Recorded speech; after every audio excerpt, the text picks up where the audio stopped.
Ready hi சொல்லுங்க எல்லாரும். Hi, hello, welcome back dudes. இன்னைக்கு எதை பற்றி பேச போகிறோம் அப்படின்னா 2024 வந்து நம்ம நிறைய படம் பார்த்துருப்போம் கரெக்டாக. ஸோ அதில் வந்து நம்மளுக்கு ஃபேவரட்டாக இருக்கிற ஒரு சில படம் தான் இருக்கும். ஸோ இது வந்து நம்மளை ஏதாவது ஒரு விதத்தில் பாதிச்சிருக்கோம், இல்லை வந்து சும்மா நல்லா இருந்துச்சு அப்படின்னு ஃபீல் பண்ணுற மாதிரி படம்லாம் இருக்கும் இல்லையா. ஸோ அதை பற்றி எல்லா லாங்குவேஜ்லேயும் லைக் பேரியர் கிடையாது, தமிழ் சினிமான்னு கிடையாது, எல்லா சினிமாலேயும் நமக்கு பிடிச்ச படம் டெக்னிக்கலாகவும் சரி ஸ்டோரி வைஸாகவும் சரி எல்லாத்தையும் அதை பற்றிலாம் பேச போகிறோம். ஸோ இதுக்காக நம்ம கூட வந்து ஜாயின் பண்ணியிருக்கிறது Pavithra. So welcome to the dudes. Thank you வாங்க. ஸோ இவன் ஏன் இப்படி பண்ணுறான்னு தெரியல. ஸோ ஆமாம் போய் ஆமாம். ஸோ வாயில் என்ன இருக்குது. ஸோ என்னென்னா அதான் வீடியோக்குள்ளே போயிடலாம். ஸோ ஃபஸ்ட்டு ஸ்டார்ட் பண்ணுறது வந்து நம்ம தமிழ் சினிமாலேருந்தே போகலாம். என்னடா பண்ணுறேன் வீடியோக்குள்ளே கட் பண்ணுவேன், இதெல்லாம் கட் பண்ணிடுவேன்.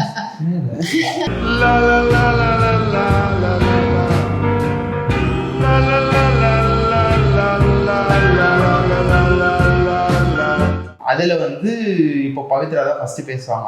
அவளுக்கு வந்து மைண்டில் ஃபஸ்ட்டு வர ஃபிலிம்ஸ் தமிழ்லேருந்தே ஸ்டார்ட் பண்ணலாம். ஸோ உனக்கு 2024 பிடிச்ச படம் அது ஃபஸ்ட்டு உனக்கு மைண்டில் எது வருது? ஸோ அதை பற்றி இருந்தே ஸ்டார்ட் பண்ணலாம். என்ன பிடிச்சது அப்படின்ட்டு. ஓகே, ஸோ இந்த வருஷம் எனக்கு டாப் ஆஃப் த மைண்டில் வர்றது மெய்யழகன் தான் ஃபர்ஸ்ட் மூவி. அதை பற்றி நீங்கள் ஆல்ரெடி நிறைய பேசிட்டீங்க உங்களோட ஃபர்ஸ்ட் வீடியோலேயே. So that was one very good movie of this year. அது தவிர்த்து இன்னொரு நல்ல படம்னு பார்த்தா எனக்கு ரப்பர் பந்து ரொம்ப பிடிச்சது. லைக் எல்லாருமே சொன்ன மாதிரி கமர்ஷியலாகவும் நல்லா இருந்துச்சு, அந்த படம் ஒரு மெசேஜாகவும் நல்லா இருந்துச்சு, என்டர்டெய்னிங்காகவும் வச்சுட்டு it had songs, fight, love, everything எல்லாமும் சேர்ந்த ஒரு நல்ல காம்போசிஷன்ல அந்த படம் இருந்துச்சு. அண்ட் அதுல சின்ன சின்ன விஷயங்கள் ரொம்ப அழகா டைரக்டர் பாயிண்ட் அவுட் பண்ணியிருப்பாரு. அதனால அது ரொம்ப பிடிச்சது. அந்த சின்ன சின்ன அழகியல வந்து பயங்கரமா ஹைலைட் பண்ணி காமிச்சு, இந்த பஸ் டிராவல்ல போறது, அடுத்த ஜெனரேஷன் எப்படி வளருது பார்த்து ஒரு கிரிக்கெட் மேட்ச் நடக்கும் போது அவங்க சின்ன பசங்க நின்று அதை பார்த்துட்டு இருப்பாங்க, அதுக்கு ஒரு ஸ்பெஷல் ஷாட் வைக்கிறது, கிரிக்கெட் எந்த அளவுக்கு நம்ம சொசைட்டியோட ஒன்றி இருக்குன்றது. ஸோ அது அண்ட் லைக் ரொம்ப ஹார்ஷான ரியாலிட்டி எல்லாம் டு த ஃபேஸ் பேசி இருப்பாரு. ஆமா, இதுவா காமிச்சா பார்க்க மாட்டானுங்க. ஸோ அதில் கொஞ்சம் கொஞ்சம் எல்லாத்தையும் மிக்ஸ் பண்ணி அழகாக காமிச்சது. அண்ட் மேல் ஈகோவும் அவ்வளோ அழகாக யாருமே ஹேண்டில் பண்ணலை. அந்த ஒரு அந்த ஃப்ரெஜைல் மேல் ஈகோ சின்ன விஷயத்துக்கெல்லாம் எப்படி ஆகுது அப்படிங்கிறது. சிம்பிளா சொல்லணும்னா அந்த அவன் லவ் பண்ற பொண்ணு பஸ் விட்டு இறங்கி போகணும் கத்திட்டு போயிடும், ஆனா அவங்க அப்பா நீ என்னடா சின்ன பையனான்றது அவனுக்கு ஹர்ட் ஆகும். ஸோ சின்ன வார்த்தைகள்ல இருக்கிற அந்த ட்ரிகர்ஸ்லாம் எப்படி இருக்கு ஒரு மேல் ஈகோக்கு அப்படின்றது ரொம்ப அழகா காமிச்சிருந்தாங்க அந்த படம். So these two are my favourites in Tamil cinema. சரி, நான் பேசவே மாட்டியா, நீ சொல்றியா? லப்பர் பந்துல வந்து இன்னொரு முக்கியமான விஷயம் வந்து அந்த கேப்டனுக்கு கொடுத்த ட்ரிபியூட் ரொம்ப super. The original tribute to Captain Vijaykanth. Not for namesake. ஆமா, எது சொல்ற பாரு. சோ என்னன்னா எஸ் அதுதான் அது லைக் ரொம்ப ஒருத்தர் லவ் பண்ணி ஒருத்தர் ஒரு ஆக்டர் நிஜமாலே எவ்வளவு லவ் பண்றான்றது அந்த படத்துல சும்மா ஒரு வர்க்ஷாப் பண்ணவங்க அப்படிதான் இருப்பாங்கன்றதுக்கான ஏதாவது காட்டணுமேன்றதுக்காக சும்மா இல்லாம அது ரொம்ப லைக் ஜென்யூனா பண்ணியிருந்த மாதிரி எனக்குமே பட்டுச்சு. ஸோ மேல் ஈகோ வந்து எனக்கு இந்த படம் பார்க்கும்போது எனக்கு Banshees of Inisherin இந்த படம் லைட்டா ஞாபகம் வந்தது. அதுல இதே மாதிரி அந்த ஒரு ஃப்ரெண்ட்ஷிப் அண்ட் ஒருத்தரோட ரெண்டு பேரோட ஒரு ஈகோல வந்து எந்த எக்ஸ்ட்ரீமுக்கு போன வருஷம் அவார்டு நிறைய வின் பண்ணிச்சு பார்க்கணும். ஸோ அது வந்து எனக்கு லைட்டா இதை பட் எனக்கு தெரிஞ்சு நான் பார்த்த மூவிஸ்ல வந்து இந்தியாவில் இவ்வளோ அழகா சூப்பரா காமிச்சு நீங்க சொன்ன மாதிரி மேல் ஈகோ சூப்பரா காமிச்சிருந்தாங்க. ஏன்னா அதுல இன்னொன்று இந்த இவ்வளோ வயசாகி ஏன் வந்து இன்னும் கிரிக்கெட்டு டொனேஷன் கேட்டு போவாங்க கிரிக்கெட் நடத்துறதுக்கு பிடிக்கும், அவ்வளோதான் ரீசன் அப்படின்னு பிடிச்சிருக்கு. என்ன கேட்க வராங்கன்னா இவ்வளவு வயசாச்சு ஏன் கிரிக்கெட் விளையாடிட்டு இருக்கேன், ஆனா அவன் சொல்றது எனக்கு லவ் அவ்வளோ இருக்கு அந்த ஸ்போர்ட்ஸ் மேலன்றது ரீசனே கிடையாது, பிடிச்சிருக்கு பண்றேன் அப்படின்ற மாதிரி. சும்மா எதுக்கு எடுத்தாலும் இவ்வளவு வயசாகுது எதுக்கு நீ இதை பண்ற, எதுக்கு நீ இந்த வேலையை பார்த்துட்டு இருக்க, எதுக்கு வந்து கேம்ஸ் விளையாடுற, இது பிடிச்சிருக்கு பண்ணுறேன், அவ்வளோதான். ஸோ அதில் என்ன இருக்குது? ஆமாம். ஸோ எனக்கு வந்து பர்சனலாக நிறைய படம் இந்த வருஷத்தில் வந்து ஃபேவரட்ஸ் இருக்கு. லைக் ஸ்டார்டிங்லேருந்து வந்தோன்னா என்ன குயிக் ட்ரிவியா, ரப்பர் பந்து பற்றி இப்போ பேசினதுனால டக்குன்னு எனக்கு ஒரு பாட்காஸ்ட் ஞாபகம் வந்தது. ஐஸ் பிரியாணி ஒரு பாட்காஸ்ட் இருக்குது. அது ரப்பர் பந்து ஆல்ரெடி சொல்லியிருக்கோம் பாட்காஸ்ட் பற்றி. அது நிறைய அதில் ரப்பர் பந்து தமிழ் படம் அவ்வளோ வரல. அதே மாதிரி இது அண்ட் ரப்பர் பந்து பற்றி ஐஸ் பிரியாணி ஒரு பாட்காஸ்ட் இருக்குது. அது கண்டிப்பாக எல்லாருமே கேளுங்க. சூப்பராக இருக்கும். ஐஸ் பிரியாணில தான் அந்த பாயிண்ட் சொல்லியிருப்பாங்கன்னு நினைக்கிறேன். லைக் ஃபெமினிஸ்டா இருக்கிறவன், லைக் கேஸ்டிஸ்டா இல்லாதவன் ஃபெமினிஸ்டா இருப்பான் அப்படின்றதெல்லாம் கிடையாது. ஒவ்வொருத்தருக்கும் அந்த பொண்ணு கிரிக்கெட், அவங்க அப்பா வந்து கேஸ்டிஸ் கிடையாது, அவங்க பொண்ணு கிரிக்கெட் விளையாட வைக்கிறாரு. ஆனா அந்த பொண்ணு டீம்ல விளையாட வைக்கணும்னு அவங்க அப்பாக்கே தோணல. அதை அந்த டயலாக்ல வச்சதா இருக்கும். சோ அதெல்லாம் சின்ன சின்ன விஷயங்கள் அவ்வளவு அழகா காமிச்சிருப்பாங்க அந்த படத்துல. ஏகப்பட்ட விஷயத்தை வந்து கவர் பண்ணியிருப்பாங்க. பட் ஆனா எதுவுமே வந்து லைக் ஒரு மாஸ் ஆடியன்ஸ் வந்து இப்போ பொதுவாக அது வந்து என்ன சொல்கிறது, இதெல்லாம் இதுக்கு படம் இன்னுமா இதெல்லாம் நடக்குது அப்படின்னு சொல்கிற பொதுவாக பேசுகிற ஆடியன்ஸுக்கு அதை வந்து அப்படியே அழகாக லைட்டாக ஆமாம் ஸோ அதுக்கு அந்த டேரக்டர் கொடுத்த எக்ஸ்ப்ளனேஷனுமே ரொம்ப அழகாகவே இருந்தது. ஸோ எனக்கு வந்து நிறைய ஃபேவரட்டான ஃபிலிம்ஸ் இருந்தது. ஃபஸ்ட்டு நீ பேசினா நான் பேசுவேன். சரி, ஓகே. என்னென்னா லைக் எனக்கு வந்து ஃபஸ்ட்டு மைண்டில் வர்றது வந்து கொட்டுக்காளி இந்த வருஷத்தில் வந்து எனக்கு ரொம்ப பிடிச்ச படம். ஸோ அது ஏன்னா வந்து இப்போ ஒரு ஆர்ட் ஃபிலிம் அப்படின்ற மாதிரி அந்த படத்தை வந்து கொண்டு போவாங்க. ஒரு ஃபிலிமாகவே ஒரு இடத்த வந்து நமக்கு அப்படியே கொண்டு போய் நிறுத்தின மாதிரி இருந்தது. எதையுமே வந்து அதாவது வந்து எதுக்குமே வந்து ஒரு மியூசிக் இல்லாமல் ஒரு ஆர்ப்பாட்டம் இல்லாமல் நம்மளை கொண்டு போயிட்டு அந்த இடத்துல அந்த லேண்ட்ஸ்கேப்பில் ஆமாம் அந்த ஷேரட்டில் நம்மளும் ஒரு ஆள் மாதிரி அப்படியே உட்காந்து அவங்க கூட ட்ராவல் பண்ண மாதிரி இருந்தது. ஸோ அந்த கேரக்டருங்க அந்த லைஃபுக்குள்ளே வந்து நம்மளை கொண்டு போய் நிறுத்தினது. அந்த அந்த அந்த ஹார்ஷான ட்ரூத்தை வந்து நீ எதுவுமே பண்ண தேவையில்ல, அங்கே இருந்தாலே உனக்கு அந்த ஷேரட்டோவில் அந்த பாட்டு ஏறிட்டே இருக்கும்போது நமக்கு வந்து அது வந்து ஒரு வைப்பில் அவ கூடயே சேர்ந்து நம்ம பாடிட்டே இருக்கும்போது சப்புன்னு விழுற அடி வந்து ஏதோ நம்மளை அடித்த மாதிரி இருக்கும் அந்த சீனில். அதுக்கு அடுத்து நடக்கிற அந்த சீக்வன்ஸ் ஃபுல்லாகவே நம்ம வந்து பததான் இருக்கும். அந்த சீனே என்ன பண்ண போகிறான், இந்த அடி அடிக்கிற குறுக்க வரவனால போட்டு லெஃப்ட் ரைட் வாங்கிக்கிட்டு இருப்பான். ஸோ அப்படி இருக்கும்போது அங்கதான் அங்கேயுமே வந்து இந்த மெயில் ஈகோ அதை பற்றின ஒரு இது வந்திருக்கும். ஸோ இவங்களோட ஈகோ எங்கே இருக்குது எங்கே இல்லாமல் இருக்குன்றத வந்து ரொம்ப அழகாகவே காமிச்சிருப்பாங்க. ஸோ அதை தாண்டி வந்து ப்ளூ ஸ்டார் எனக்கு ரொம்ப பிடிச்சிருந்துச்சு. ப்ளூ ஸ்டார் வந்து ஹேண்டில் பண்ண ஆமாம். ஸோ அதில் வந்து கிரிக்கெட் ரிலேட்டடாக இப்போ இது ரப்பர் பந்து இதில் அதுவுமே வந்து இருந்தது. பட் அது சில ஃப்ளாஸ் இருந்தது. பட் ஆனால் அது மேஜராக வந்து இட் ஹேட் இட்ஸ் மொமெண்ட்ஸ்ன்ற மாதிரி இருந்தது. படத்தில் டெக்னிக்கலாகவும் ரொம்ப ஸ்ட்ராங்காக இருந்தது அந்த படம். கொட்டுக்காளியில் வந்து கொட்டுக்காளி படம் நானும் பார்த்தேன். அதில் வந்து இன்னொரு ரொம்ப முக்கியமான விஷயம் வந்து சூரியோட பெர்ஃபார்மன்ஸ் எனக்கு ரொம்ப சூப்பராக இருந்தது. நான் ரொம்ப என்ஜாய் பண்ணேன். இப்போ விடுதலை இதிலெல்லாம் கூட வந்து அந்த வேற மாதிரி இருந்தது, டோன் டவுன்டாக இருந்தது. கொட்டுக்காலின்னு நான் பயந்துட்டேன். அந்த அடிலாம் விழ தேவையில்ல, ஃபர்ஸ்ட் டாப் ஆங்கிள் ஒரு ஷாட் வச்சிருப்பாங்கல்ல, இப்படி மேல பாத்துட்டு இருப்பாப்புல டாப் ஆங்கிள் ஷாட். அந்த டாப் ஆங்கிள் ஷாட்லயே வந்து நமக்கு வந்து ஒரு மாதிரி அந்த அந்த அந்த ஒரு ஷாட்டே போதும். நீ வந்து பில்டப் சீன்லாம் வைக்க தேவையில்ல, ஒரு ஷாட்லயே நீ அந்த கேரக்டர் நமக்கு பயம் வர வச்சிடலான்றதை அது வந்து சூரிய வந்து அப்படி ஒரு இதுல நான் பார்த்ததே கிடையாது. இப்போ விடுதலையுமே வந்து ஒரு பாவமான கேரக்டரா தான் இருக்கும். இதுல வந்து நமக்கு பயம் வரும். ஆமா, என்ன பண்ண போறானோ அப்படின்ற மாதிரி ஒரு பயம் இருக்கும். அந்த அந்த ஒரு கேரக்டர் அவங்களாம் பயப்படுவாங்கல்ல, சூரிய வந்து ஒரு ஆங்கிரி யங் மேனா பாக்குறதுன்றது. அவங்க அந்த கூட இருக்க லேடிஸ் பயப்படுறப்ப நம்மளும் என்ன பண்ண போறோம் ட்ரிகர் அந்த ஷேரோட்ட சீனு அந்த ஆட்டோக்கார மாதிரி தான் நம்மளும் இருப்போம். அங்க ஹியூமரும் நல்லா இருந்தது. ஆய்வருது மாணவன் சொல்லும் போது ஹியூமரும் நல்லா ஒர்க் அவுட் ஆச்சு. ரொம்ப ஹாப்பியா 2024ல வந்து குலங்கள் எடுத்து ஒரு டைரக்டர் வந்து கொட்டுக்காளி மாதிரி ஒரு படம் எடுத்து தியேட்டர்ல ரிலீஸ் ஆனதே வந்து இது போதும்டா எனக்கு அப்படிங்கிற மாதிரி. ஸோ நெக்ஸ்ட் வந்து எனக்கு அந்த டைம்லயே வந்து தங்கலான் வந்திருந்தது. தங்கலான் வந்து எனக்கு ரொம்ப பிடிச்சது.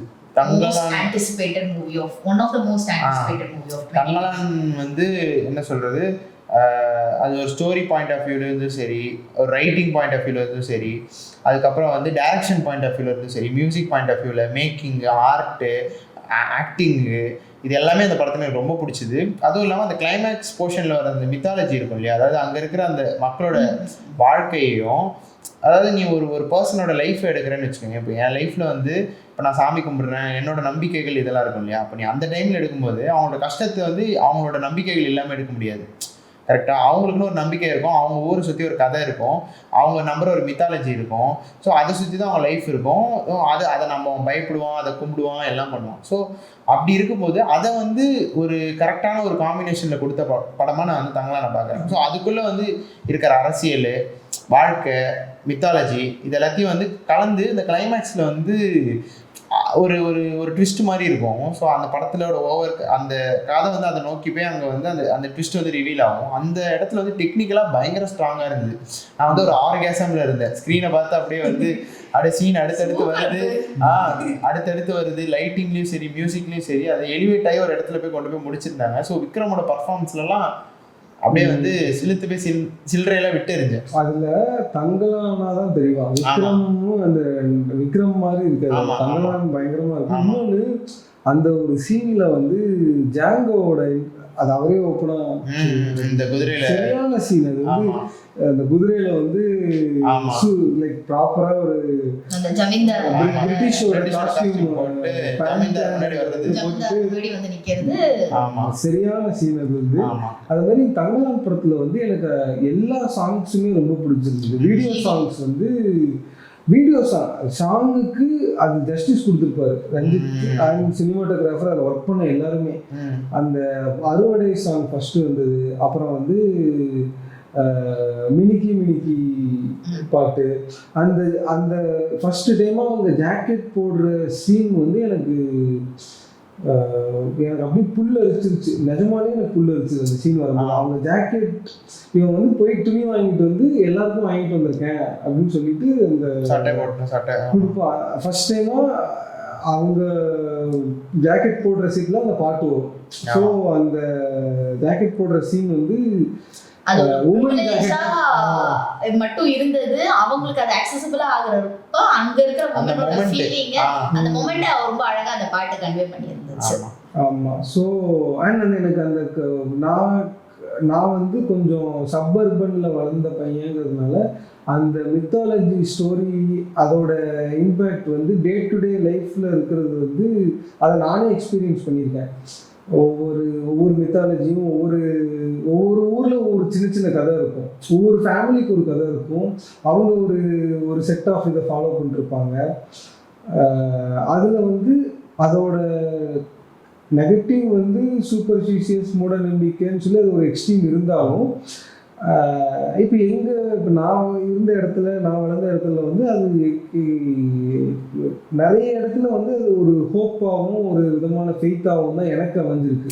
எனக்கு தங்கலான ரொம்ப பிடிச்சது வந்து மியூசிக் தான். லைக் அந்த படத்தோட one of the best aspects is songs, background score. நீங்க சொன்ன மாதிரி அந்த கிளைமேக்ஸ்ல அந்த சீக்வன்ஸ் நடக்கிறப்ப அங்க அந்த மியூசிக்கோட peak was enormous.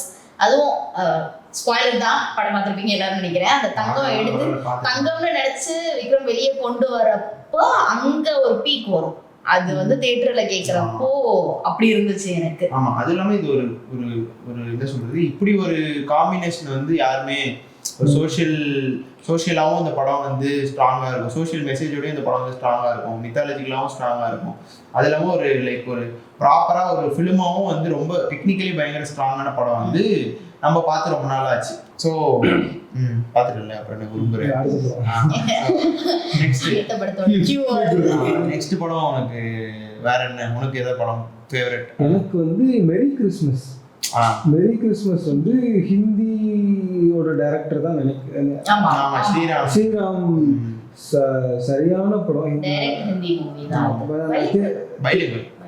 Vijay Sethupathi நடிச்சனால bilingual. நான் தியேட்டர்ல பார்க்கணும்னு நினைச்சேன். என்னால் தியேட்டரில் பார்க்க முடியல, அதை ஓடிடியில் தான் பார்த்தேன். பட் சூப்பராக இருந்தது படம் வந்து. அண்ட் நான் அந்த மாதிரி இதுக்கு முன்னாடி எந்த படமே எக்ஸ்பீரியன்ஸ் பண்ணதில்லை. அந்த மாதிரி ஒரு எப்படி இருந்ததுன்னா ஒரு கிரைம் நாவல் படிக்கிற மாதிரியே ஒரு நாவல அப்படியே படத்துல இருந்த அந்த ஏஸ்தட்டிக் சூப்பரா இருந்ததுல. அது ஒண்ணு. ஆக்டிங் எல்லாமே நல்லா இருந்துச்சு. அந்த ஆர்கெஸ்ட்ரேஷன் பயங்கர, அந்த சீனோட ஆர்கெஸ்ட்ரேஷன் வந்து பார்க்கும்போதே ஒரு மாதிரி, அதான் நமக்கு அந்த நீ சொன்ன மாதிரி ஒரு நாவல் அழகா அப்படியே நாட்டை முடிச்சு கொண்டு போயிட்டு கடைசியில இந்த நாட்டை அழகா இது பண்ற மாதிரி இருந்தது. 2 பேருமே ஓடிடியா. ஸோ தியேட்டர்ல நான் தியேட்டர்ல தான் பார்த்தேன். ஸோ தியேட்டர்ல பார்க்கும்போது வந்து அந்த கிளைமேக்ஸ் போர்ஷன் வந்து விவால்டியோட அந்த வின்டர் சீசன் வின்டரா அந்த 4 சீசன்ஸோட அந்த மியூசிக் வரும் அந்த ஒரு ஸ்டெச்சுக்கு. விவால்டி தானே தெரியலையோ, விவால்டி தான் நினைக்கிறேன். அவர் வந்து பீத்தோவன் பாக் அந்த மாதிரி ஒரு விவால்டின்னு ஒரு பெரிய அவரோட ஒரு ஃபேமஸான 4 சீசன்ஸ் நினைக்கிறேன். அதுல வந்து அதுல இருந்து ஒரு ட்ராக் வந்து அந்த கிளைமேக்ஸ் போர்ஷன் வரும். ஸோ அந்த போர்ஷன்ல வந்து டயலாகே இல்லாம வந்து அந்த ட்ராக்கை யூஸ் பண்ணதுன்றது சரியான தாட். இந்த இடத்துல இந்த மியூசிக் பர்ஃபெக்டா இருக்கும். அதுவும் இல்லாம அந்த இடத்துல நடக்கிற அந்த கேயாஸ், லவ், அந்த கன்ஃபியூஷனு, அது எல்லாத்துக்குமே அந்த ட்ராக் போய் அப்படியே பச்சக் அப்படின்னு உட்காந்துருக்கும். பட் இங்கே வந்து அது பெருசாக ரிசீவ் ஆகலை அந்த படம். அதாவது ஆடியன்ஸ் மத்தியில் வந்து அந்த படம் பெருசாக போல. இங்கே கூட ஏதோ படம் இருந்ததுனால அது ஓடல. எனக்கு தெரியல, ஆனால் நினைக்கிறேன். ஓடிடி வந்ததுக்கு அப்புறம் டாப் ஆஃப் த டவுனா ஆச்சு. மேரி கிறிஸ்மஸ்ல எனக்கு ரொம்ப பிடிச்சதுன்னா, நம்ம எப்பயுமே படத்துல அடுத்து என்ன கெஸ் பண்ணிட்டு இருக்கோம். மேரி கிறிஸ்மஸ்ல உனக்கு அந்த ஸ்பேஸ் அந்த படம் தரவே தராது. அவ்வளவு எங்கேஜிங்கா நம்மள வச்சிருக்கோம். அடுத்து என்ன லைக் உன்னால கெஸ் பண்ணவே முடியாதுன்ற மாதிரி. அதுவும் இல்லாம நம்ம ஃபர்ஸ்ட் ஹாஃப் ஃபுல்லாவே வந்து நமக்கு அது என்ன லவ் ஸ்டோரி மாதிரி தான் கொண்டு போவாங்க. அதாவது இது லைக் இது இப்படி ஒரு டர்ன் எடுக்க போகுது. எடுக்கும்போது நானே என்ன இது அப்படிதான் உட்காந்துருந்தேன். பட் அதுக்கப்புறமா அந்த படம் போற சைடு வந்து ரொம்பவே நல்ல படம். நெக்ஸ்ட் படம் பார்க்கலையா? சொல்லு, ஏதோ குயிக் ட்ரிவியா வந்து சொல்லு. ட்ரிவியா என்ன வந்ததுன்னா, அந்தாதுனோட டைரக்டர் தான் இவருன்னு சொல்லுவாங்க. ஆமா எஸ் இல்ல ரெலவென்ட். அந்தாதுன் நல்ல படம் பார்க்கலாம், பிரச்சனை இல்ல. அந்தாதுன் மாதிரி தான் அந்த படம். அந்தாதுன் எங்க அண்ணன் நடிச்சிருக்காரு. டாப் ஸ்டார் பிரசாந்த் என்ன அந்தகன் அதுவும் நல்லா இருக்குன்னு தான் சொன்னாங்க. அந்தகன் அதே மாதிரி தான் இருக்கும். பார்க்கல நான், நல்லா இருக்குன்னு தான் சொன்னாங்க, பார்க்கணும். ஸோ அது ஒன்று. நெக்ஸ்ட் வந்து லவர் அது வந்து அதுக்கு தனியாக ஒரு வீடியோ பண்ணுவோம் கூடிய சீக்கிரம். ஸோ லவர் படம் வந்து எனக்கு ரொம்பவே பிடிச்சது. லைக் கரண்ட் ஜென்ரேஷனில் நம்ம ஏதோ பூமர் பேசிகிட்டு இருக்கோம். அதாவது வந்து இப்போது நம்ம ஜென்ரேஷனில் நம்மளை சுற்றி இருக்கிற ரிலேஷன்ஷிப், அதில் வந்து ஒரு டாக்ஸிக்காக முடிய போகிற ஸ்டேஜில் இருக்கிற ரிலேஷன்ஷிப்பை ரொம்பவே அது முடிஞ்சிருச்சு. அவங்களுக்கு ரியலைஸ் ஆகாத ஒரு ரிலேஷன்ஷிப் அவளுக்கு. ஸோ அந்த அந்த அந்த முடிய போகிறதுக்கு அந்த ரிலேஷன்ஷிப்பை ரொம்ப அழகாக, அதாவது வந்து பொயட்டிக்காலாம் காமிக்காம, அது வந்து அழகா லவ்னா எப்பவுமே நமக்கு வந்து ஒரு குளோரிஃபைடான ஒரு இது இருக்கும் இல்லையா, அதோட அந்த ஹார்ஷ் ரியாலிட்டி, அது அவங்க கோத்ரூ பண்ற அந்த ட்ராமாவை வந்து ரொம்ப அழகா அது டே டு டே லைஃப் எப்படி அஃபெக்ட் பண்ணுதுன்ற மாதிரி ஆஸ்பெக்ட்ல காமிச்சது. லவர் படத்துல என்டையர் படத்தை சிம்பிளா நான் ஃபீல் பண்ணது ரொம்ப க்ளோஸ் டு ரியலா இருந்தது, ரொம்ப ரியலிஸ்டிக்கா இருந்தது. அண்ட் அப்படிப்பட்ட ஒரு பையன் எப்படி இது பண்ணுவான் அப்படிங்கிற காமிச்சது எல்லாமே வந்து, அதை எப்படி ஒரு பொண்ணு இது பண்ணுவா, அது எல்லாமே ரொம்ப ரியலிஸ்டிக்கா நல்லா காமிச்சிருந்தாங்க. எல்லா கேரக்டர்ஸுமே நீட்டா, சும்மா ஃப்ரெண்ட்ஸ்னா சைடில் சும்மா இல்லாம எல்லாமே அவங்க ஜென்னா என்ன பண்ணுவாங்க, இப்படி ஒரு ஃப்ரெண்ட் இருந்தா என்ன பண்ணுவாங்க. அதுவும் இல்லாமல் லவ்வரில் வந்து எனக்கு ரொம்ப பிடிச்சதுன்னா வந்து மணிகண்டன் அண்ட் ஸ்ரீகௌரியோட பர்ஃபார்மன்ஸ். அதாவது பினிட்டார் போகும்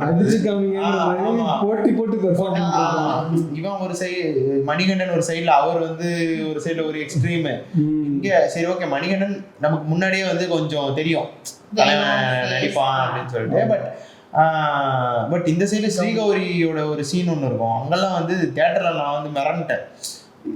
சரியான பர்ஃபார்மன்ஸ். நம்மளை வந்து அந்த ஸ்க்ரீனோட நம்ம அப்படியே வாயை குழந்துட்டு பார்ப்போம் இல்லையா, அந்த மாதிரி இருந்தது எனக்கு ஸ்ரீகௌரியோட பர்ஃபார்மன்ஸ். மியூசிக், ஷான் ரோல்டனோட மியூசிக் டைட்டில் கார்டுலேருந்து தலைவன் வந்து பிரிச்சு விட்டுறோம். இருந்தாலும் அவனுக்கு பைக்குக்கு அந்த பிஜிஎம் போடுறது தேவையில்லை. பிஜிஎம் நல்ல பிஜிஎம். நான் சொல்ல ஷானோட ஒர்க்கு நல்லா இருந்துச்சு.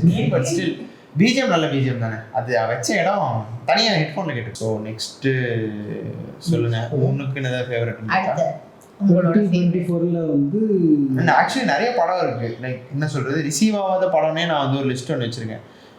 லைக் ப்ராப்பராக வந்து தியேட்டரில் வந்து இது பண்ணாமல் ஓடிடிக்கு அப்புறம் வந்து ஃபேமஸான படம் like ஜமானி பார்க்கல ஸோ வந்து இது நந்தன், அப்புறம் வந்து போகும் இடம் வெகு தூரம் இல்லை, அதுக்கப்புறம் மலையாளத்தில் கூட இருக்கு, பட் நம்ம அதுக்கப்புறம் வருவோம். ஸோ வந்து எனக்கு தெரிஞ்சு இந்த 3 படம் ஜமா, அதுக்கப்புறம் வந்து நந்தன், போகும் இடம் வெகு தூரம், அது அந்த படம் நம்ம 2 பேர் பார்த்தோம். ஸோ ஜமா வந்து தியேட்டரில் ரொம்ப டேரக்டர் வந்து ரொம்ப கஷ்டப்பட்டு படத்தை வந்து லைக் செல் பண்ண ட்ரை பண்ணியுமே ஒரு என்ன சொல்கிறது தியேட்டர்ஸ் கிடைக்காம, அதனால வந்து ப்ராப்பராக வந்து ஆடியன்ஸ் கிட்ட போய் சேராமல் ஓடிடி வந்ததுக்கப்புறம் வந்து நிறைய பேர் பார்த்து அப்ரிஷியேட் பண்ணப்படும். ஸோ என்னன்னா ஸோ ஒரு தனியாக ஒருத்தன் ட்ரூப் வைக்கிறதுக்கு ஒருத்தன் வந்து அவனுக்கு பிடிச்ச ஆர்ட்டை வந்து ஃபாலோ பண்ணுறதுக்கு அந்த ஆர்டிஸ்ட் எவ்வளோ சஃபர் ஆகிறான் அப்படின்றத வந்து அந்த படத்தில் ரொம்ப அழகாக காமிச்சிட்டாங்க. நந்தன் வந்து என்ன சொல்கிறது அகைன் வந்து லைக் நம்ம ஊரை வந்து படம் ஓப்பன் டைட்டில் கார்டே வேற லெவலில் இருக்கும். அதாவது என்னன்னா நந்தன் ஸ்டார்ட் ஆகும்போது இந்த பிரச்சனை இன்னுமா நம்ம ஊரில் நடக்குதுன்னு கேட்குறவங்களுக்காக தான் இந்த படம். அப்படி நீங்கள் கேட்குறீங்கன்னா இப்போ கூட வந்து உங்கள் கையை பிடிச்சி கொண்டு போய் இந்த பிரச்சனை எங்கே நடக்குதுன்னு நான் காட்டுறேன் அப்படின்னு டேரக்டர் ஒரு ஓப்பன் ஸ்டேட்மெண்ட் விட்டு தான் அந்த படத்துக்குள்ளே போயிருப்பாரு. ஸோ அந்த படமுமே சூப்பராக அந்த படம் முடியும் போதும் ரியல் லைஃப்ல அதே பிரச்சனையை ஒரு சின்ன ஒரு டாக்குமெண்ட்ரி மாதிரி பேச வச்சிருப்பாங்க. ஆமா, ஸோ அதுவுமே வந்து பயங்கரமான ஒரு லைக் ஒரு காஸ்ட் பாலிடிக்ஸ் வந்து எவ்வளோ விளையாடுது, ஒரு சின்ன ஒரு ஊர் பஞ்சாயத்து எலெக்ஷன்ல கூட எவ்வளோ இருக்கு அப்படின்றத பத்தி பேசியிருந்தாங்க. ரொம்ப சூப்பரா இருந்தது. போகும் இடம் வெகு தூரமில்லை வந்து விமல் அண்ணாக்கு வந்து லைக் ஒரு நல்ல படம், ஆனா வந்து அந்த படமுமே ப்ராப்பரா வந்து ரிசீவ் ஆகாத மாதிரி எனக்கு தோணுச்சு. ஓடிடியில் வந்ததுக்கப்புறம் வழக்கம் போல படம் வந்து நல்லா இருக்கு சொன்னாங்க. நம்மளுமே அதுல ஒரு ஆள் தான். நம்ம படம் வந்து இந்த 3 படமுமே தியேட்டர்ல போய் பார்க்கல. ஆமா, சோ ஓடிடில தான் பார்த்தோம். ஏன்னா ஜமா வந்து தியேட்டர்லயே ஓடல, இவர் இப்பயும் பார்க்கல. ஆமா, சோ இவரை ஒண்ணும் பண்ண முடியாது.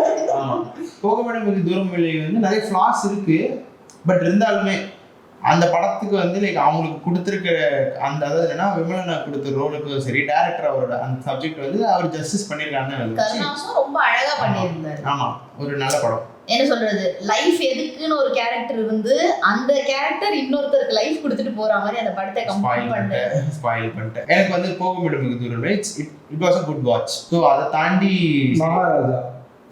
மகாராஜா வந்து எனக்கு ரொம்ப பிடிச்சிருந்துச்சு. படம் வந்து எனக்கு அந்த மாதிரி ஒரு ஸ்க்ரீன் பிளே வந்து ரொம்ப டிஃப்ரெண்டா இருந்து ரொம்ப நல்லா இருந்துச்சு. ஜட்ஜி ஆண்டிஸ் நம்ம தான் ஸ்க்ரீன் பிளே வந்து நல்லா இருந்துச்சு அந்த படத்துல.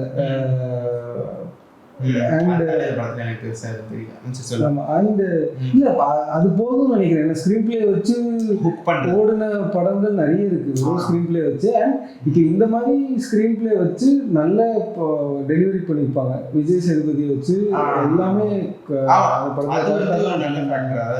நமக்கு எல்லாருமே வந்து ஒரு வாவ் அந்த இடத்துல வந்து ஒரு ட்விஸ்ட்ன்றது அந்த ட்விஸ்ட்டுக்கு வந்து ரியாக்ட் பண்ணல, சும்மா வச்சனே வைக்காம ட்விஸ்டா வருது. அது வந்து பயங்கரமா ஒர்க் அவுட் ஆயிடுச்சு அந்த படம். அது ஒரு ட்விஸ்ட் இல்ல, அதுல அவன் ஸ்கிரீன் பிளே என்டையரா கொண்டு போன விதமே வந்து ரொம்ப கஷ்டம். அந்த மாதிரி டைட்டா ஸ்கிரீன் பிளே கொண்டு போறது. ஆமா, ஆனா அதுல வந்து எனக்கு அந்த படம் வந்து பெருசா எனக்கு ஒர்க் அவுட் ஆச்சு இல்லைன்னு சொல்லல. பட் ஆனா அதுல வந்து எனக்கு என்ன தோணுச்சுன்னா அந்த ட்விஸ்ட்டை சுத்தி மட்டுமே கதை அமைஞ்ச மாதிரி இருந்தது. அதாவது என்னன்னா நீ ஒரு நாட்டு யோசிச்சிருப்ப கரெக்டா, நீ ஒரு நாட்டு யோசிச்சிருப்ப, அதை சுத்தி ரிவர்ஸ்ல ஒர்க் பண்ண மாதிரி இருந்தது படம். இதை வந்து இது இங்க வைக்கிறோம், இதை வச்சுட்டு ரிவர்ஸ்ல எழுதுன மாதிரி இருந்தது கதை. அதை சுத்தி பெருசா வந்து லைக் கேரக்டராவோ ஏதாவது கொஞ்சம் சென்சிபிளா யோசிச்சிருக்கலாமோ. அதாவது இன்டர்வல் பிளாக்ல விஜய் சேதுபதிக்கு வந்து அந்த ஃபைட்ல வந்து மாஸ் சீன் வைக்கிறது பெட்டராக வெட்டிட்டு போயிடுவாங்க கரெக்டா. பட் ஆனா வந்து அவன் கையை பிடி, நான் அவனை வந்து ரசிச்சு கொள்ளுவேன், டப்புன்னு அவனை போட்டக்கூடாது, அவனை நான் வெட்டி அடிச்சு கொள்ளுவேன். ஸோ இதெல்லாம் வந்து எனக்கு ரொம்ப கிளீஷேவாக பட்டுச்சு மகாராஜால. உனக்கு அதான் நீ என்ஜாய் பண்ணியிருப்பேன். ஸோ எனக்கு வந்து அது இல்லாமல் வந்து என்ன சொல்றது, நான் வந்து இப்போ ஒரு அட்லி படமோ இந்த படத்துக்குலாம் நம்ம ஒரு தெலுங்கு படம் போகிறோம்னா நம்ம வந்து ஒரு அந்த ஒரு மைண்ட் செட்டில் போவோம் கரெக்டாக. பட் நான் ஒரு மகாராஜா ஒரு குரங்கு பொம்மை டேரக்டரோட படத்துக்குள்ளே போகிறோம் அப்படின்னும் போது வந்து என்னோட மைண்ட் செட் வந்து க்ளோஸ் டு ரியலிசம். அதாவது வந்து ரொம்ப க்ளோஸ் டு ரியலிசமாக இருக்கும்னு நான் எதிர்பார்த்து தான் போனேன் மகாராஜாக்கு. பட் ஆனால் இன்டர்வல் பிளாக்ல இந்த எலிவேஷன் சீன் வைக்கிறது, அப்புறம் வந்து செகண்ட் ஹாஃப்ல வந்து நட்டி வந்து அவனோட அதாவது ஒரு போலீஸோட கடமையை மீறி வந்து நம்ம பொண்ணுக்கு நடந்தது தான் நான் வந்து பண்ணியிருப்போம். இந்த சீன்லாம் ஒர்க் அவுட் ஆச்சு தியேட்டரில் எனக்கு இல்லை. மற்ற ஒரு ஆடியன்ஸ் ஒர்க் அவுட் ஆச்சு. பட் இந்த மாதிரி சீன்ஸ்லாம் வந்து எனக்கு பார்க்கும்போது வந்து ரொம்ப கிளீஷேவாக இருந்த மாதிரி இருந்தது. இந்த மாதிரி சீன்ஸ்லாம் நம்ம நிறைய பார்த்துட்டோன்றதுனால எனக்கு வந்து பெருசாக ஒர்க் அவுட் ஆகலை. அதுதான் வந்து எனக்கு இந்த படம் வந்து ஆக்சுவலா ஒரு ட்ரிகர் வார்னிங் மாதிரி இருந்துச்சு. எனக்கு வந்து நிறைய விஷயங்கள் இவ்வளவு அப்ரப்டா காட்டி இருக்க வேண்டாம் மோ அப்படின்ற பல்கரா இருக்கட்டும், டயலாக்ஸா இருக்கட்டும், சிங்கம்புலி பேசுற டயலாக் படத்துல ஜென்ரலாவே அந்த பொண்ணை சுத்தி நடக்கிற ஆம்பியன்ஸே வந்து ஒரு மாதிரி மேபி இப்போ ஒரு 15 வயசு பொண்ணோ இல்ல ஒரு 13 வயசு பொண்ணோ போய் பாக்குதுன்னா நம்ம எல்லாருக்குமே அது இருக்கும்ல. படத்துல அந்த கேரக்டரா தான் நம்ம போட்டு பார்ப்போம். சோ அந்த வயசு பசங்க போட்டு பாக்குறப்போ அந்த ட்ரிகர் வார்னிங் ஒரு வேளை இல்லையோ அப்படிங்கிற ஃபீல் இருந்துச்சு. அது இல்ல அந்த நீங்க சொல்லும்போது எனக்கும் தோணுது அது ரொம்ப சென்சிட்டிவான ஏரியா. பட் அது கோ த்ரூ பண்ணவங்களுக்கு ரொம்ப கஷ்டம். ஆனா அந்த வயசுல இருக்க பசங்க அதை பாக்குறப்போ which is like ஒரு மாதிரி ரொம்ப நான் நிறைய ரிவ்யூஸ் வந்து இந்த லெட்டர் பாக்ஸ்னு ஒரு ஆப் இருக்கு. ஸோ அதில் வந்து நிறைய ரிவ்யூஸ் படிக்கும்போதே வந்து லைக் நிறைய அதில் இருக்கிற கேர்ள்ஸ் அவங்களாம் வந்து என்ன சொல்கிறாங்கன்னா like where is the trigger warning. இந்த படம் ஆரம்பிக்கிறதுக்கு முன்னாடி ஒரு சின்னதாக அப்படி ஒரு ட்ரிகர் வார்னிங் இருந்தாலே நிறைய பேர் அவாய்ட் பண்ணியிருப்பாங்க இல்லையா. ஸோ அது வந்து இந்த படத்தில் வந்து அந்த படத்தில் இல்லை. And one more thing is அந்த படம் எனக்கு பேசிக்காக வயலன்ஸ் அவ்வளோ பார்க்க மாட்டேன். இந்த படம் ரொம்ப வயலன்ஸா இருந்த மாதிரி இருந்துச்சு. ரொம்ப லைக் பிசிக்கல், செக்ஷுவல் எல்லா டைப்லயுமே ரொம்ப வயலன்ஸ், அபியூஸ் ரொம்ப ஜாஸ்தியா இருந்த மாதிரி இருந்துச்சு. அது என்ன சொல்றது, எண்ட் ஆஃப் த டே ஒரு ஹீரோ ஒரு மேல் வந்துதான் ஒரு ஃபீமேலை காப்பாற்றணுங்கிறத திரும்பவும் அதே தான் சொல்றாங்க. ஒரு ரிவெஞ்ச் ஸ்டோரியா வச்சு மட்டுமே எவ்வளவு கதை இருக்கு ரிவெஞ்ச் எடுக்கிறதுக்கு. பட் இதை வச்சு மட்டுமே இப்படிதான் ரிவெஞ்ச். சித்தா சூப்பர் எக்ஸாம்பிள் இது. சித்தாலையுமே ட்ரிகர் வார்னிங்ஸ் இருந்திருக்கலாம் நிறைய பேர் ஃபீல் பண்ணோம். அது கரெக்ட். இல்ல சித்தால அவங்க சொன்ன மெஸ் எக்ஸாக்ட்லி அந்த ஹீரோயின் வந்து சொன்னதுதான் சித்தாவோட சக்சஸே அங்கதான் இருக்கு. அந்த பொண்ணு அதை எக்ஸ்பிளைன் பண்றதுல தான் இருக்கு. அந்த ஹீரோயின் வந்து அந்த ஹீரோக்கு வந்து அந்த ட்ரிகர் வார்னிங் பிரச்சனை நான் தெரியாம எல்லாரும் கூட்டி ஃபேமிலியா சித்தான உடனே அந்த பாட்டெல்லாம் கேட்ட உடனே ஃபேமிலியா நிறைய பேர் பார்த்து அப்படி இருந்திருக்கு. பட் சித்தால அதுல ஒரு மெயின் பாயிண்ட் என்னன்னா அந்த பொண்ணு எக்ஸ்பிளைன் பண்றது. நிமிஷா சத்யானோட மோனோலாக் என்னன்னா அவங்க பார்க்கணும் ஃபேமிலி இந்த படத்தை சித்தாவை பார்க்கணும். ஆனா ட்ரிகர் வார்னிங் அவங்க ப்ரிப்பேர் பண்ணி கூட்டிட்டு போயிருக்கணும். நம்ம ஃபேமிலிக்கு பிரச்சனை கிடையாது புரியுதா. பாக்குற பொண்ணுங்களுக்கு தான் அது பிரச்சனை. அவங்களுக்கு தான் ட்ரிகர் நான் சொல்றேன். அதுல ஃபுல்லா 6 லேடிஸோட தான் புரியுது. நீ ஃபேமிலினே நான் சித்தப்பா பேர் இல்ல 6 லேடிஸ கூட்டி போறேன். சித்தால என்னன்னா சித்தால இருக்கிற அந்த வயசு பொண்ணுக்கு அது புரியுமா புரியாதாங்கிறது எனக்கு புரியல. ஆனா ஒரு 13 வயசுக்கு மகாராஜா பாக்குற பொண்ணுக்கு அது புரியும். என்ன நடக்குதுங்கிறது அந்த ஸ்டேஜ்ல தான் இருப்பா. இதெல்லாம் என்னன்னு அனலைஸ் பண்ற ஸ்டேஜ்ல தான் இருப்பா. அனலிசனோட ஸ்டார்டிங்.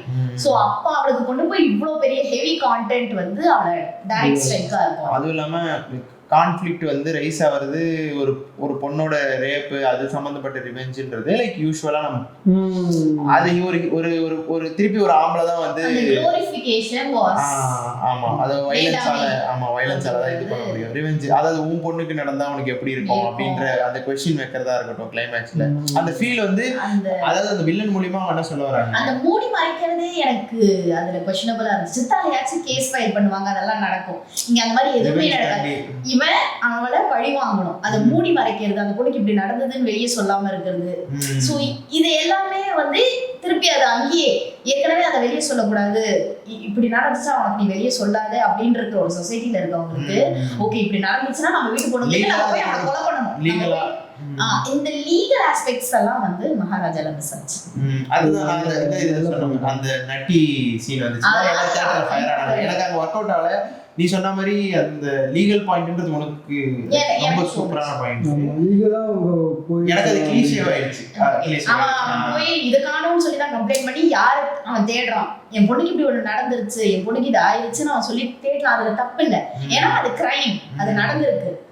அதை அப்படி கொண்டு போய் இருக்கலாமோன்னு எனக்கு தோணுச்சு. மேபி ஸ்டோரிக்காக அப்படி பண்ணாங்களா. பட் அதான் நான் சொன்னேன்ல அந்த ஒரு கான்ஃப்ளிக்ட் ரிவர்ஸ்ல அதை சுத்தி இப்படி ஒரு கதை எழுதுறோம் நீ நான் லீனரா எழுதுறோன்றதை சுத்தி மட்டுமே எழுதிப்பாங்கன்ற மாதிரி எனக்கு தோணுச்சு. அடுத்த படம் இந்த படம் உனக்கு நீ ஆரம்பி. உனக்கு என்ன படம் நெக்ஸ்ட்? உனக்கு எனக்கு வேட்டையன் ரொம்ப பிடிச்சது. எனக்கு என்ன சொல்றது இதுக்கு முன்னாடி லைக் ஒரு 2-3 பேச மாட்டீங்க ஒரு 2-3 பேக் ரஜினி படங்கள் ஒரு 2-3 பேக் பார்த்தோம்னா எல்லாமே வந்து ரீலுக்காக எடுத்த படங்களா இருந்துச்சு. சொல்லலாம். என்ன சொல்றது, அந்த சொன்ன மாதிரி 5 மினிட்ஸ்க்கு ஒன்ஸ் ஒரு பீக் எலிவேஷன் ரீல்காக ரீல் கண்டென்ட்ல நான் போடுவேன் அப்படிங்கிற மாதிரி எடுத்த மாதிரி இருந்துச்சு. Vettaiyan was not like that. வேட்டையிலுமே ஃபர்ஸ்ட் ஒரு 10 மினிட்ஸ் இருந்துச்சு ரஜினிக்கான மாஸ் எலிமெண்ட்ஸ், சூப்பர் ஸ்டார்க்கான மாஸ் எலிமெண்ட்ஸ் இருந்துச்சு. அதுக்கப்புறம் அந்த படம் வந்து கொஞ்சம் content wise it was very strong. அது ஒரு ஸ்ட்ராங், எல்லாரும் சொல்றது அவ்வளோ ஒரு ஸ்ட்ராங்கான கமெண்ட். சூப்பர் ஸ்டார் மாதிரி ஒருத்தர் அவர் தப்பு பண்ணாரு, அவர் ஒரு கிரே ஏரியால இருக்காருன்னு வச்சு சொல்றது is not very easy. So அதை பண்ணதுக்கே பெரிய அப்ரிசியேஷன் கொடுக்கும். நெக்ஸ்ட் படம் வந்து உங்களுக்கு அடுத்து நீங்க வேட்டைன்னு சொன்னீங்கல்ல, ஸோ எனக்கு வந்து அதுக்கு அடுத்து வாழை. வாழை வந்து விஷுவலி ஆப்படைசிங் ஃபிலிம். எனக்கு வந்து விஷுவலா பயங்கர ஆமா, அது லைக் ரொம்ப ஒரு மாதிரி உருக்கமா தான் இருந்தது. ஆனா விஷுவலி ரொம்ப பயங்கரமா இருந்தது. ஃபர்ஸ்ட் ஆஃப் நாட் கன் லை அப்படின்றத நானு, அதாவது ஒரு ஃபீல் குட் படம் அப்படின்னு சொல்லிட்டு அதே போய் டீச்சரை லவ் பண்ணிட்டு ஒரு பையன் அப்படின்ட்டு இருக்கும்போது மொத்த இதையும் கொண்டு வந்து அங்கே வச்சிருக்க பத்தியா அப்படின்ற மொத்த ட்ராமாவே ஒரு கடைசி 20-25 நிமிஷத்துல வச்சதுன்றது.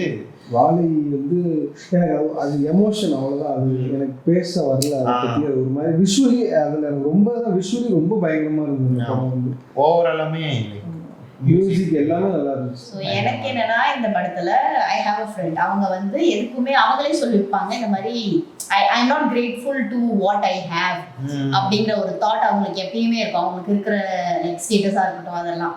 ஸோ அவங்க இந்த படம் பார்த்துட்டு, அவங்க இந்த மாதிரி படம்லாம் பார்க்கவே மாட்டாங்க, அவங்க ராம்-காம் அந்த ஜானர் ஆஃப் மூவிஸ் பார்க்குறாங்க. அவங்க இந்த படம் பார்த்துட்டு என்ன சொன்னாங்கன்னா, என்கிட்ட இருக்கிற பொருளுக்கு நான் கிரேட்ஃபுல்லா இருக்கணும்ன்றதை கத்துக்கிட்டேன் அப்படிங்கிறது. ஏன்னா அந்த பையன் ஸ்கூல்ல டான்ஸ் ஆடணும்ன்ற ஒரு விஷயத்துக்காக அவன் அவ்வளோ கஷ்டப்படுவான். ஸோ அவன் ஒரு நாள் லீவ் வேணும், அந்த 2 நாள் நான் தூங்கணும், எனக்கு ரெஸ்ட் வேணுங்கிறதுக்காக அந்த பையன் அவ்வளோ கஷ்டப்படணும், அவ்வளோ ஆக்டிங் பண்ணணும், அவ்வளோ போய் சொல்லணும், அதெல்லாம் இருக்கும்.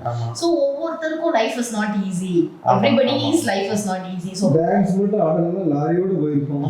அதுதான். ஸோ என்கிட்ட இருக்கிற விஷயத்துக்கு நான் எவ்வளோ கிரேட்ஃபுல்லா இருக்கணும், என்கிட்ட இருந்து மிஸ் அவுட் ஆன விஷயத்துக்கும் நான் எவ்வளோ தேங்க்ஃபுல்லா இருக்கணும்ன்றதை அவங்க ரியலைஸ் பண்ணேன்னு எனக்கு சொன்னாங்க.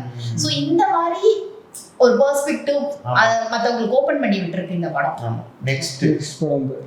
நெக்ஸ்ட் வந்து எனக்கு அதர் லாங்குவேஜஸ்க்கு போகும். இல்ல இருக்கு தமிழ்ல லாஸ்ட் படம் Black. எனக்கு வந்து ரொம்ப பர்சனலா ரொம்ப பிடிச்சது. ஒரு தமிழ் படத்துல நீ இவ்வளவு யோசிக்க வச்சதே கிடையாது. அதாவது என்னன்னா, இப்போ நம்ம நிறைய இங்கிலீஷ் படம்லாம் பார்த்துருப்போம். அப்படி பார்த்துட்டு இருக்கும்போது அந்த அதில் இருக்கிற ஒரு எக்ஸ்பீரியன்ஸ் எனக்கு இதில் கிடைச்சிது. அதை அச்சீவ் பண்ணி ட்ரை பண்ணதே ஒரு சைஃபை. ஆமாம், சரியான டிஃபரண்ட் பெர்முடேஷன் காம்பினேஷன்ஸ்ல தான் நம்ம மூளைக்கு ஆமாம். அதாவது இப்படி இருக்குமா கிடையாது. சரி ஓகே, இவன் டைம் ட்ராவலாக இருக்கும் போல, சரி ஒரு 1 hour அஹெடாக இருக்கான் போல, இல்லை ஸோ சரி அப்போ அவங்க வந்து வேற ஏதோ ஒரு இதில் இருக்காங்க. அப்படி இருக்கும் எல்லாத்தையும் ஒரு டைம்ல உடச்சிக்கிட்டே இருக்கான். நான் என்னடா செய் அப்படின்னு சொல்லி லைக் நம்ம யோசிச்சுட்டே இருப்போம் இல்லையா. இப்போ ஒரு படம் வந்து நம்ம பார்க்குறோம் அப்படின்னா, பொதுவாக ஒரு சைஃபையாக இருக்கட்டும், ஒரு த்ரில்லராக இருக்கட்டும்னா இவனா அவனா அப்படின்ற தாட் வந்து நமக்குள்ளே இருந்துகிட்டே இருக்கும். ஸோ அந்த தாட்டை வந்து நம்மளை ஒரு ஸ்டேஜில் வந்து ஃபுல் பண்ணதுன்றது பயங்கரமாக இருந்தது. சரி அதுலேயுமே வந்து அந்த எக்ஸ்பிளனேஷன் சீன் வந்து கொஞ்சம் இதுவாக இருந்தாலும் பட் ஃபைன். மற்றபடி லைக் Black வந்து எனக்கு ரொம்ப பிடிச்சிருந்துச்சு. ஸோ தமிழ் சினிமாவில் அவ்வளோதான் எனக்கு தெரிஞ்சு. எங்களுக்கு பிடிச்ச படங்கள் ஆமாம், அவ்வளோதான் எங்களுக்கு பிடிச்ச படங்கள் அவ்வளோதான் இந்த வருஷத்துக்கு. ஸோ நெக்ஸ்ட் வந்து நம்ம மலையாளம் இந்த என்ன சொல்றது, பேக் டு பேக் ஹிட்ஸ் கொடுத்த ஒரு இண்டஸ்ட்ரி.